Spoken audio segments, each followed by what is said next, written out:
اسلام کے کچھ چیزیں ایسی ہیں جو بالکل بنیادی ہیں، ان کو آپ ہلا نہیں سکتے.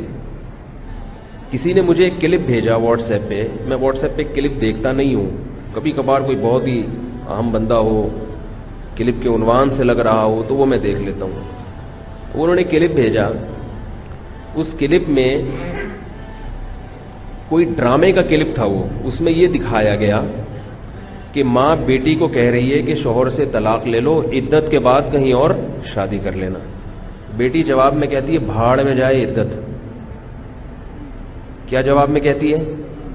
بھاڑ میں جائے. عدت کا حکم کس نے دیا ہے؟ قرآن نے دیا ہے نا. لا تخرجوہن من بیوتہن ولا یخرجن، سورہ طلاق کی ابتدائی آیات ہے کہ طلاق کے بعد خود بھی بیوی کو گھر سے نہ نکالو اور بیوی کے لیے بھی جائز نہیں ہے کہ وہ گھر سے نکلے. کہاں سے کہاں بات چلی جاتی ہے یار.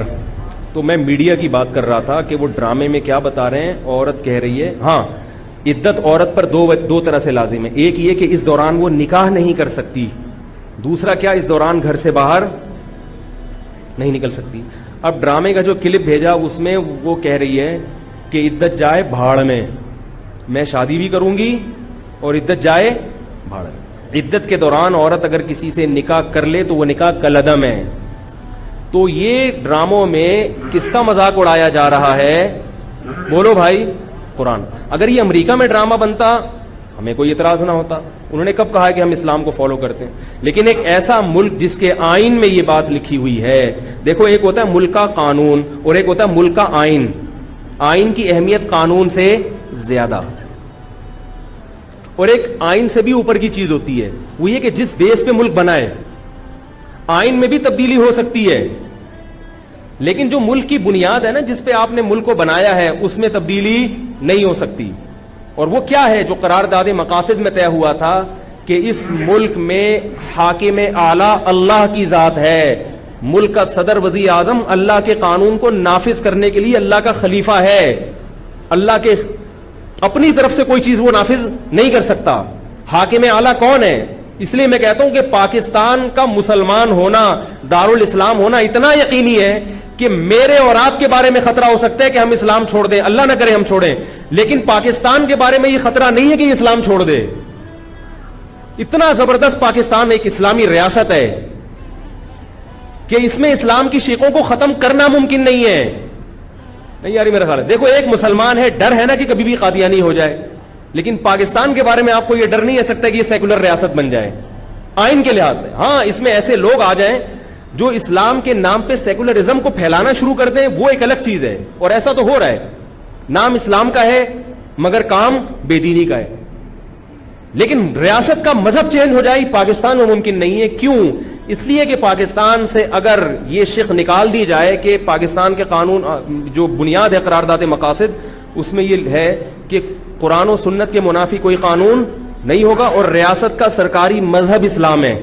یہ شق اگر آپ نکال دیں گے تو انڈیا بین الاقوامی عدالت میں پاکستان کے خلاف کیس کر سکتا ہے کہ بر صغیر کو دو ٹکڑوں میں جس بیس پر تقسیم کیا گیا تھا وہ بیس ختم ہو گئی ہے، لہذا یہ تقسیم خود بخود کالعدم ہو گئی ہے. تو انڈیا کھا جائے گا آپ کو. اس لیے ہمارے حکمران جتنے مرضی لبرل ہوں اس شق کو ختم نہیں کر سکتے، یہ ناممکن ہے ختم کرنا. تو یہ پاکستان کا ایک بہت بڑا پازیٹو پوائنٹ ہے، اور اسی پوائنٹ کو بنیاد بنا کے آگے آپ اپنا احتجاج سوشل میڈیا پہ ریکارڈ کروایا کریں ایسے ڈراموں کے خلاف کہ بھئی یہ اسلامی ملک ہے تو اس میں عدت کے بارے میں یہ کہنا کہ بھاڑ میں جائے عدت، اس کا کیا جواز بنتا ہے؟ تو یہ ہماری ذمہ داری بنتی ہے. سمجھ رہے ہو کہ ہم اس ملک میں اسلام کے تحفظ اور اسلام کی بقا کے لیے اپنی ذمہ داریوں کو ادا کریں. اور اس سے میڈیا کی اہمیت کا بھی اندازہ ہوتا ہے کہ جو لوگ میڈیا پہ نہیں آ رہے، جو اہل حق ہیں، وہ مسجدوں میں اور مدرسوں تک اپنی بات کو محدود رکھے ہوئے ہیں. تو ڈرامے فلمیں دیکھنے والے لوگ لاکھوں کروڑوں ہوتے ہیں اور بیچارے مولوی کی مسجد میں بات سننے والے لوگ ہزاروں ہوتے ہیں. تو وہ میدان میں ہی نہیں آ رہے، آپ میدان میں ہی نہیں آ رہے. وہ جنگ ادھر ہو رہی ہے ایک میدان میں اور آپ گلی میں لڑ رہے ہو، تو کیا فتح ملے گی آپ کو؟ آپ جا کے اس میدان میں لڑو گے تو آپ کو فائدہ ہوگا نا. تو اس لیے میں کہتا ہوں کہ جو اہل حق ہیں ان کی ذمہ داری ہے کہ ٹیلی ویژن کا چینل بھی بنائیں، سمجھ رہے ہو، اور سوشل میڈیا کا بھی استعمال کریں. اور سوشل میڈیا جو ہے نا وہ ویڈیو کے بغیر نہیں ہوتا. ایک صاحب مولوی صاحب سے میں نے کہا کہ یہ ٹیلی ویژن میں آپ آیا کریں. انہوں نے کہا ٹیلی ویژن میں اگر تصویر نہیں ہوگی تو میں آؤں گا. میں نے کہا ٹیلی ویژن میں اگر تصویر نہ ہو تو پھر ریڈیو بن جائے گا.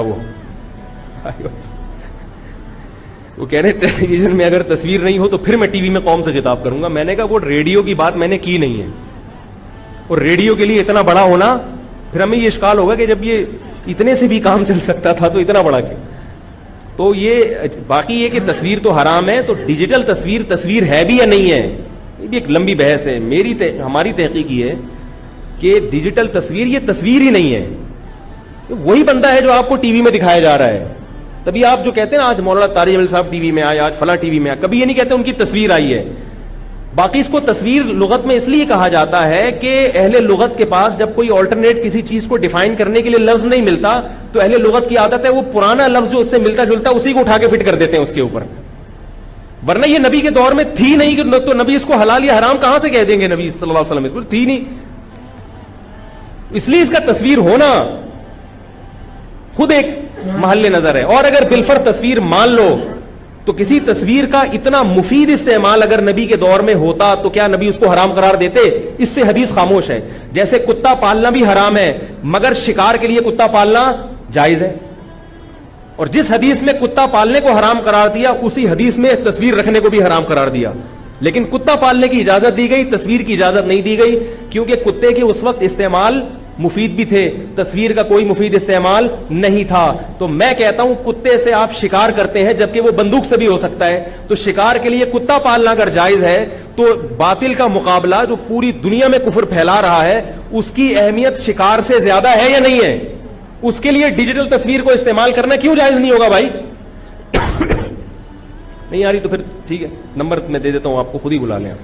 اللہ تعالی ہم سب کو سمجھنے کی, عمل کرنے کی توفیق عطا فرمائے. یہ سوالات ہیں بیان کے بعد ہیں, پھر یہ ریکارڈ کر لیں, سوال کا جواب دیتا ہوں میں, ٹھیک ہے.